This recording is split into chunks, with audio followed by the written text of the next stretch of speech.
এখানে অনলাইন থেকে তাহের ভাই ধরে নিয়ে আইছি। তাহের ভাই কি বলে? আর আমার মতে এক মৌলবী মাইক দিরে বলে, সে বলতেছে ও আমার দিন ও কামানি, কবর মধ্যে নাকি জিগাইব তোমার দলের নাম কি। এটার নামে ধর্ম ব্যবসা, বুঝেন নাই? যারা মিনিটে মিনিটে জান্নাতের টিকিট ব্যস্ত আছে, বুঝেন না কথাটা? ব্যবসা বুঝেন না তো, এটা ভালো করে বুঝেন, আস্তে আস্তে আরো বুঝবেন।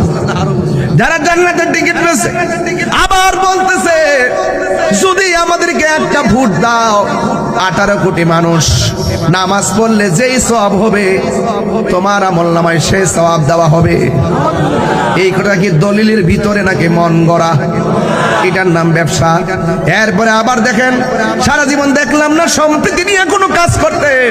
সুন্নিরা অনেকবার সম্প্রীতির কথা বলতে বলতে এই পর্যন্ত এসেছে। আমরা মনে করি মুসলমান মসজিদে যায়, হিন্দু মন্দিরে যায়, তাদের পূজা তারা করবে, আমরা তাদেরকে নিরাপত্তা দিব। কিন্তু সারা জীবন যারা হিন্দুদেরকে কথাই বলতো না, তাদের সঙ্গে চলতো না, কিন্তু দেখা যায় তাদের সম্পর্ক নীরবে নীরবে নীরবে নীরবে তারা চলেছিল। কিন্তু যখন দেখলাম এক শ্রেণীর মানুষ পূজার মধ্যে যায় বলে রোজার পূজা এক কথায় এটা নাকি মুদ্রার এপিট আর ওপিট। আমি বলি না, যেই মুদ্রার এপিটও হিন্দু ওই পিঠও হিন্দু, যেই মুদ্রার এপিটও মুসলমান ওই পিঠও মুসলমান। কথা বলেন ঠিক কিনা? এই অপব্যাখ্যাগুলো যারা এইভাবে মানুষের সামনে বলে বলে কবরের প্রশ্ন নিয়ে পর্যন্ত বাণিজ্য খেলা শুরু হয়ে গেছে। এই জন্য আমি বলবো একটু সাবধান থাকা লাগবে।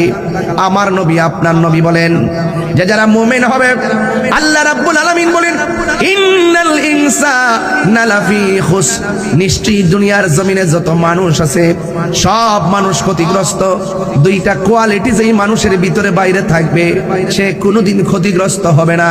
তাই ইল্লাল্লাযিনা আমানু ওয়া আমিলুস সালিহাত, যারা ঈমানদার, যারা নেক আমল করে। কথা বলেন ঠিক কিনা কন? আমরা কি ঈমানদার না বেঈমান? আর ঈমানদার না মুনাফিক? আমরা সবাই ঈমানদার। এই জন্য ঈমান হলো এমন একটা সম্পদ যার ভিতরে ঈমান থাকবে, যারা নেক আমল করবে। আমি বেশি লম্বা করব না, সন্ধ্যা ঘনিয়ে আসতেছে। এই জন্য আমি আপনাদের খেদমতে বলবো, যে কথাগুলো বলতে চাই, ও যুবকের দল, আল্লাহ রাব্বুল আলামিন বলতেছেন ওয়াতাওয়াসাউ বিল হাক্কি ওয়াতাওয়াসাউ বিস সবর, যারা ধৈর্যের উপদেশ দেয়, যারা ধৈর্যের উপদেশ দেয়, সৎ উপদেশ দেয়, এবং যারা ঈমানদার, যারা নেক আমল করে, তারা কোনোদিন ক্ষতিগ্রস্ত হবে না। ক্ষতিগ্রস্ত হবে মুনাফিকরা। দেখবেন মুনাফিকরা হলো বট বাহিনী, এরা দেখবেন উপেনে গোপনে দেখবেন